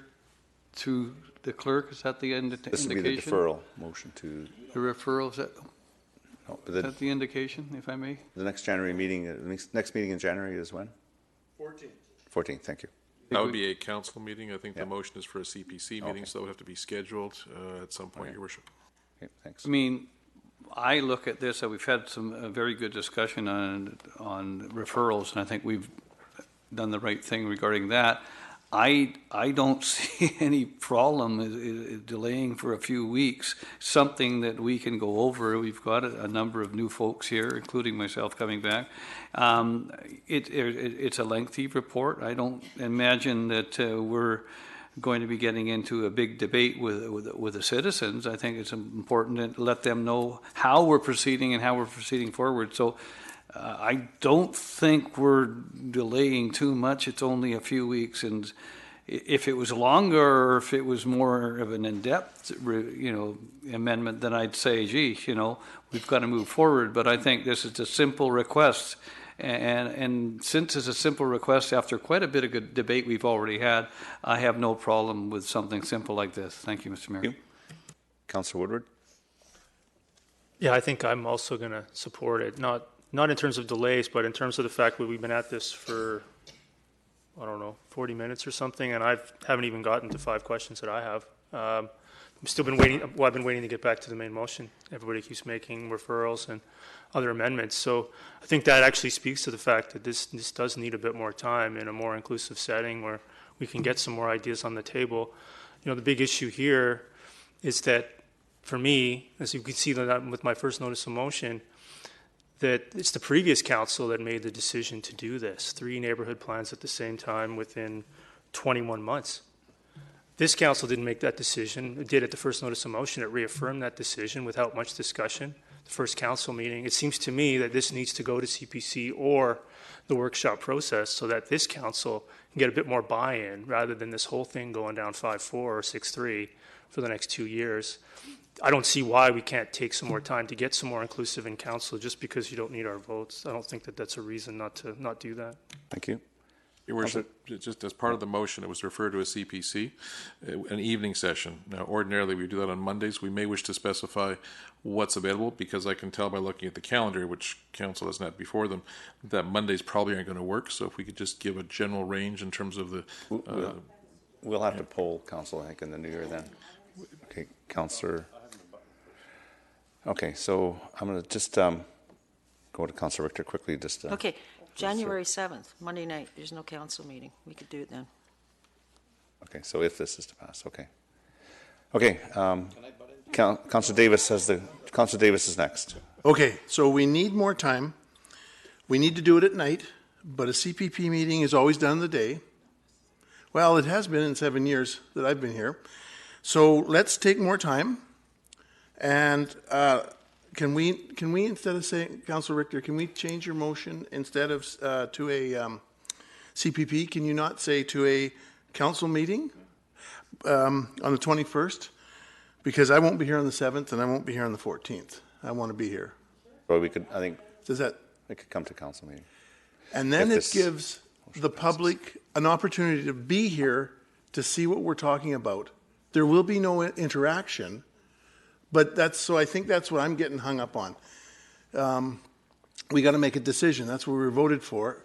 That's what we're here for, to make that decision. But at least then we have the holiday season done with. We've delayed it, and we don't have to work. So can we change that? Well, let's just get through the speakers list here. Your Worship, I appreciate that, but I think it's material, the timing of this, because I think there may be another solution, because a full council I think is going to be important as well. But we're tentatively scheduling budget meetings and workshops on most of the Mondays going forward. One option, though, would be to go off the calendar a little bit and respect the fact that to have more time, it would be to perhaps have on a Saturday meeting or something of that nature, so we could actually get more public in attendance. Otherwise, we're going to be looking at an evening that's going to be a non-Monday, and to get it done in January is going to be a bit of a challenge, as does some other things occur. So only because timing is relevant, it might be helpful to include that in the deferral. Okay. But we will have people that can't come on a Saturday too. Yeah. So and I say that yeah, cheekily, like right. it's kind of. Yeah. Okay, we're going to go back to that before we call the question. But I'm going to go through the speakers list, and I'm going to have something to say, and then we'll deal with that. Councillor Long. I'm kind of confused where we are now. So first of all, we're referring to CBCs, which most of council didn't care for, and that's going to be at least that discussion will then have to be referred to a future council meeting. So someone has said at the end of the table that this is a short delay. Sounds to me like a couple of 3 months. But unfortunately, and I agree with other councillors that we could have been discussing the whole thing today instead of all these amendments. So I had a few concerns that would make me feel quite comfortable. But I think that the referral is simply punting it for 2 or 3 months. So I can't be supporting that. Thank you. Councillor Whitmarsh. Yeah, I'm appreciative of some people wanting more time. I'm not sure it's absolutely necessary, but I'm open to the idea of some more time. I'm not interested in sending it to CPC, where we would have a presentation, a discussion with no decision. I am more supportive of sending it to a council meeting where we would make a decision, and I'd be supportive of some alternate meeting as early as we can get into January. I'm not supportive of seeing this go 2 and 3 months down the road, but if it was a 1 month from now or approximately in that time frame over the Christmas break, and a month from now at a council meeting, and that gave council a month of time to think through and reflect and have conversations, I'd be open to that. Thank you. I'm just going to say something now. The speakers list keeps growing, and then we'll get my two bits. I add one thing to what Councillor Whitmarsh said. It's very, very. Well, you get your choice, your chance. So I have a concern, and I understand what you're saying. I think as members of council, we had all weekend to read this report and understand it, and that's our job, is to read the report, understand it, know what we're coming to vote on. It's been good discussion about the makeup of the committees and going forward. I'm concerned because we have our reports come in the afternoon meeting, and we deal with a lot of reports to council that affect a lot of people in our community. Yet we have no problem dealing with them and then moving on. Our evening meetings are busy. We've got budget coming up, a lot of workshops. It's a lot of hard work that this council have to go through, and to add. To continue this discussion, I think everybody has a pretty good understanding what it is. It's just going forward to the public consultation. That's all this report is. It's moving this forward. Then the public is going to have 18 to 24 months to talk about this. I am still not supportive of moving it forward. I think we have the information on this council to deal with this tonight. But I'll see what else comes, and we'll look at that motion. Councillor Richter?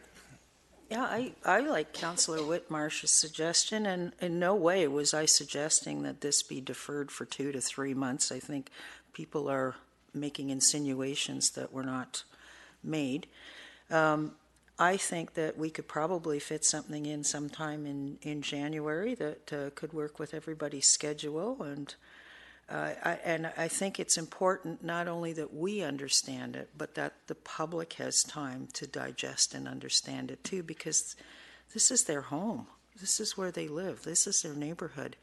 They're very vested in seeing it move forward in a positive manner. And so I'm very supportive for doing something in January, and quite happy to do a friendly amendment to change the wording of the recommendation to something more along the lines of what Councillor Whitmarsh suggested, which is a special meeting of council sometime in January. I'm just suggesting, if you're going to make an amendment, maybe put it to January the 14th evening meeting, and then it's on the evening agenda, and we have our discussion. If that's what you wanted to do, just move to get it on the evening meeting. We're already scheduled. We're already going to be there, and it's just refer to that. Okay, I'll make that change then. If there's unanimous consent to that amendment. Just to point out, Councillor Davis is away on the 7th and the 14th. Oh dear. Okay. How about the 21st then? I'm good. Well, this is from the Okay, so long as we have a date, then if council, so Hey, 21st? how about January 21st Okay, then? on the evening meeting of the council, this council. And then that Okay. means that members of the public can, if they want to make delegations, they can make delegations if they've got questions, okay? That So works. if there's unanimous consent on that amendment, I will just take that. Okay, just. So I put my hand up to vote. Sorry. Okay, I'm just doing unanimous. If only if you want to oppose it, then I'd take it to a vote. But if you don't oppose it, unanimous consent, we're good. Okay, so I'm going to move on to the speakers list on the referral to January 21st. Councillor Woodward. So I just want to clarify, so this referral is going to go through, I won't be able to ask even a couple of questions. I mean, maybe I should do it now because, or Well, I guess I can do it on the 21st. That's right. Then that was the whole intent of this whole thing, was to be able to bring it back. So it Could've is a saved referral myself, motion, so you can most speak of to the my Sunday referral. then, all right, thanks. Thanks. Councillor Ferguson on I the think, referral. Councillor Woodward, you got to add to your list. No, I think I really don't. We're getting caught up in this, rush. When the staff and they're here today did an incredible job on putting together the Brookswood Fernbridge Community Plan. They took their time. They went to churches and schools. They had bulletin boards. They handed out colored sheets about when the activities were. They had great big maps on the floors of buildings. I mean, they did an exceptional job. They took their time, a tiny bit extra time for us just to sit down and roll up our sleeves and review what's being presented. I don't think that's going to be any detriment to what what we want from Brookswood Fernbridge. We want the very best, and taking a little extra time certainly won't hurt, or asking questions. Thank you. Thank you. Are there any further discussion? I see two, but they've spoken twice already, so I'm going to call the question on the deferral. This is F3. F3. Yeah, I think I'll be alone on this one. And it carries with Mayor Froese, Councillor Long opposed. So now we move on to I1. And so I'm going to, and I'll explain why I'm bringing this back. But under Section 131, Sub 1 of the Community Charter, I'm bringing back the non-farm use soil deposit application at 2238464 Avenue for Council's consideration. Now, the reason I'm bringing this back is that I had heard from Mr. and Mrs. Walia. Just get their name correct here. I had it written all down, but they talked to me and they really were concerned because they wanted to improve the land for farming purposes. They had talked to their neighbors since our vote and said to me that they could get a better petition, and so I said the only thing I can do is I can bring it back to council for council's consideration to refer this. Well, there's four options we can do, and I'll tell you. I'll let you know what my preferable option is. One is that we could refer this back to staff for a repetition. We can refer it to staff for more information. We can just go with the status quo, leave it, and we can leave it the way it is, or I guess I should say refer it back to the Agricultural Land Commission as approved. I would like to refer it back to staff for repetition, and okay, so it's basically on the table. So you need a motion to refer back to staff for a petition. What I would like the motion to say is refer the non-farm use soil deposit application at 2238464 Avenue back to staff to repetition the neighbors, and further to report back to council on the soil deposit petition criteria regarding percentage approval and catchment area to explore how it has been working since council adopted the policy, and if necessary, recommend changes to the policy. So that's a referral motion I would like to move. And council, okay, I'll move it, and then you'll second it, Councillor Ferguson. Okay, and so discussion on that, Councillor Davis. So you've actually you've kind of. It could be split in two. It's if you want to split it in two, I have no problem with that. Yeah, but because there are two different issues here. Yeah, one is, and I wasn't sure how to tack it on, but I think it's important that we've had this policy for a while, that council gets some feedback from staff on how it's working. We may want to leave it the same, but at least So I have no issues that way. I've done some more investigating on this since it was recommended that we don't further it any further, and I think that it's worth. I think we need to. I will support sending it to council or to staff for what was the? Repetition. Repetition it. Yeah.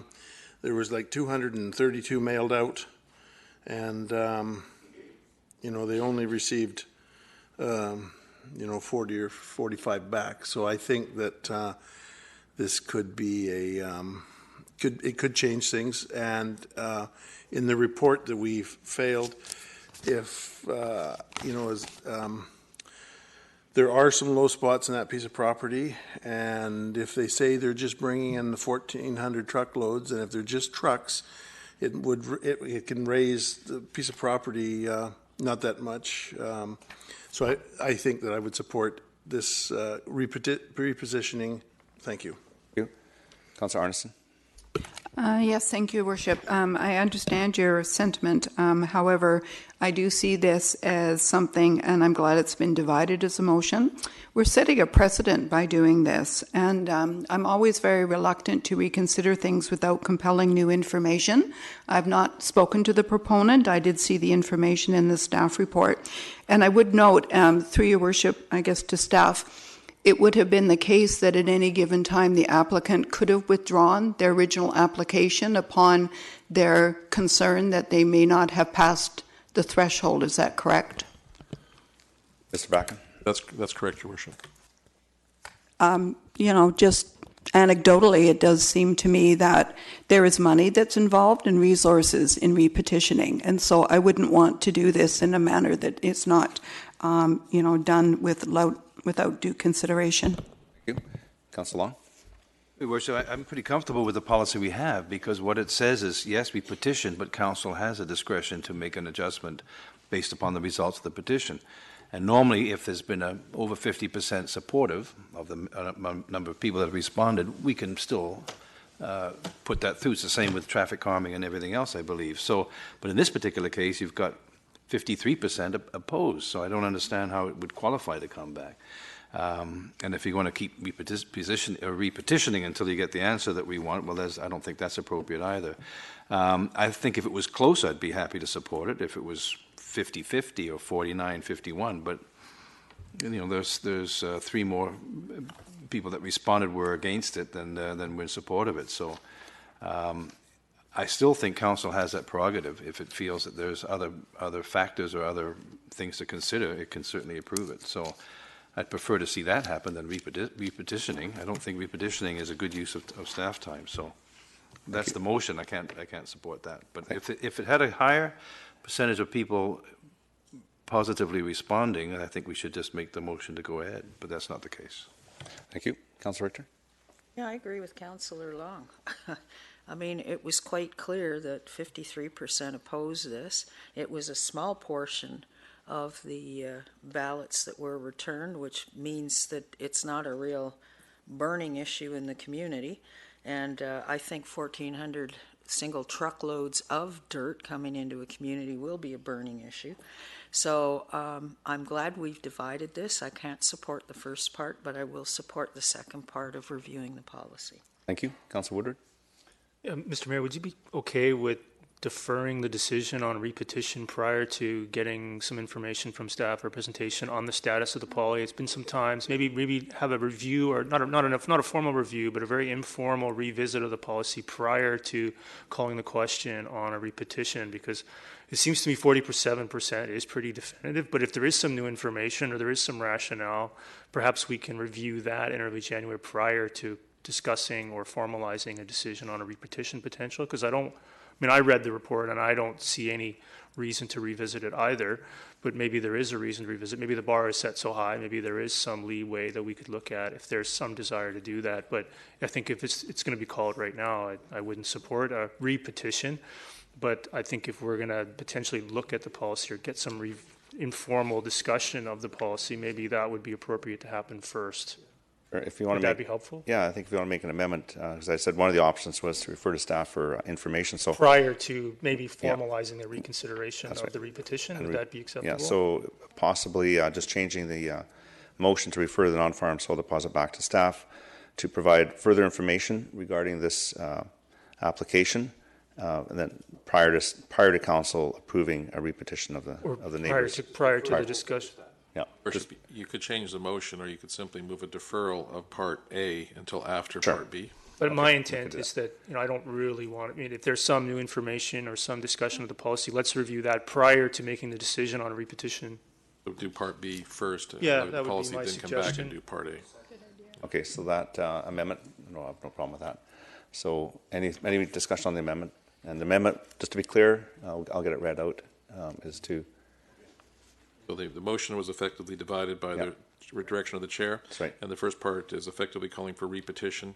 That will be deferred until after there's a review of the criteria for That's a deferral. Yeah. for the approval and the catchment area. Yeah, it's a deferral of the first one. Okay. Sure. I'll get you back on again. My intent.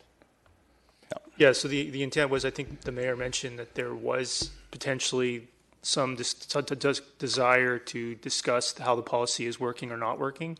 And so that was the part that I keyed on. So if that can happen prior to, that's my intent.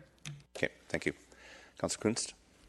So maybe some of that new information. I know Douglas Day was the day that that we talked about this, and that was the same day that the Gills that live in the area said that they just received this particular question about the soil, which would speak to maybe the postal strike. So if they just received it that day, and it's the same day that we're talking about it, maybe there are other people in the area that never received any notice about this particular soil situation. Yeah. So thank you. And that was one of the considerations I should have mentioned, but it's just seemed there's more that can come. So I'm happy with that deferral. So I'm going to call the question on deferring the first part until we hear more information regarding the policy. So that's I1. And that carries. The Council Richter opposed. So on the second part, again, is to review the policy. I think it's been in place for, what, a couple of years now, 2-3 years? And yes, Your Worship, about 2 years. yeah, and I know at the time I thought it'd be good to see how it would work and then have a review of that policy and see if it's working the way we intended, or if it's overly restrictive, or if it's just fine. So I really look forward to that report. So on that, Councillor Kunst. Oh, no, okay. We voted on the deferral of the first part, and the second part is to report back to council on the policy. So the second part, Councillor Davis, did you have anything to say? Okay, on the no, part? I don't think I do. Okay. I just wanted to.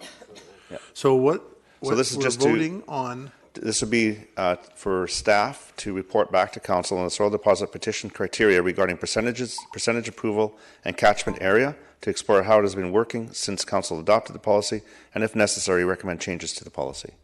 Okay. So I'll call the question on that.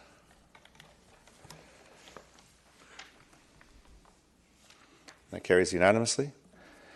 And so now we move on to other business, and there's a motion there to invite our neighbors to come and join us for dinner, and we can have a chat. Councillor Whitmarsh, second. Councillor Arneson, discussion. Councillor Arneson. Yes, thank you, Your Worship. I know from our last council term and probably others, it's been a really great opportunity to meet with our neighbours and talk about a mutual interest.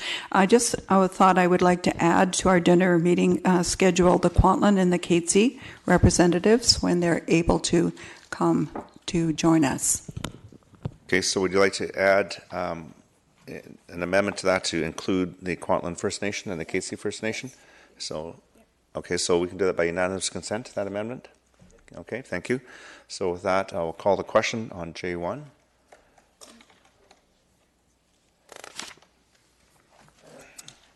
And that carries unanimously. Is there any other business? Yeah, I've got a couple. Councillor, just put your, okay, you got to push your request to speak, and then I can get you on. There it is.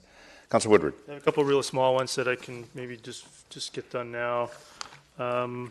I've had a couple of inquiries from some residents of Aldergrove. I don't know if I'm not really up to speed on it yet, but if I could get something in writing of what we're allowed to disclose publicly regarding the Millstone property and the plans for the old rink site. I'm not really comfortable discussing it, not knowing what's public and what's not public. So I'd like to get a summary of what we can release to the public in that regard. I keep getting questions about that. Is that acceptable? Is that all right? Okay. Direction to staff, no problem. Okay, and then I had one more. I've also gotten a request, and I apologize if this has been done in the last couple of years already, about the possibility of a three-way stop at River Road and 264th. I don't think there's anything urgent on this. You could just fit it in whenever, just to find out if that's ever been looked at before, what the status of that might be, and what the current thinking is around that intersection. So people have complained to me about they consider it to be dangerous. And then I had one more in today's package, item 12. Oh, is it 12? Yes, item 12, regarding my CAC, proposed CAC amendment to and making it an amenity zoning bylaw. How do we respond to a letter like this that doesn't seem to understand what I'm proposing? Mr. Backen? What's standard practice there? Yeah. That's from the Willoughby Residents Association. One way. Yeah. So one way is to refer is to. But do we respond to this letter specifically? You can ask staff to respond to it, or normally it would just not be responded to. Is that correct? I'm not sure. See the letter. I'm not sure. I'm just curious what we say to them when they seem to be misrepresenting the policy, at least as I read the letter. I find the best is just refer this to staff, and then ask staff to respond, and then you get the official one, but it doesn't stop. It normally doesn't warrant a specific response. Yeah. Worship, just to clarify as to the process, this letter would receive a confirmation it was received and distributed to council. That's where it would go. At that point, that's where it would ordinarily end unless council provides some direction. In this case, it seems that there may be a motion to refer this to staff for a memo and or response. There isn't. I was just curious if it gets a response, and if that's the only response it gets, then I'm satisfied with that. Thanks. Thank you. Councillor Long? Item 15, Your Worship, we've got a letter from the Prestwick and Alder strata member or somebody from that strata complex, very concerned about their pump. So this has come up quite a bit over the last while, and I've heard even yesterday that it wasn't working. There's some information in the letter that we received on item 15 that confuses me, because I think there are other examples of pump stations that are operated differently. So can staff please report back with a memo to us or something that explains exactly what the situation is with that? Because there's also some suggestion in the letter that we're supposed to take it over, or that we said we were going to take it over, or they certainly want us to take it over, but I think we need to get some information about what's happening there, unless Mr. Backen has something more pertinent to say, it looks like. Yeah, Your Worship, so this is effectively a reiteration of a communication that occurred a few months back. And there's a memo that we've used in response to that we can circulate immediately that deals with these questions. So it seems to be a recirculation, I guess, because there's a new council. So we'll start by recirculating the previous memo, and if there's any further direction, we can go from there. Well, that'd be good. Thank you. Thank you very much. Councillor Richter? Can we send the residents that memo that was sent to council? That's correct. That's been done once. I believe they're just dissatisfied with the direction. They really would prefer if the township took over the pump station that was part of their zoning and, I guess, development. Thank you. Any other business? Motion to terminate? Termination. Councillor Davis, second. Councillor, second. Need a second. Councillor Kunst, all those in favor? Opposed? Carried. Thank you. She said jokingly.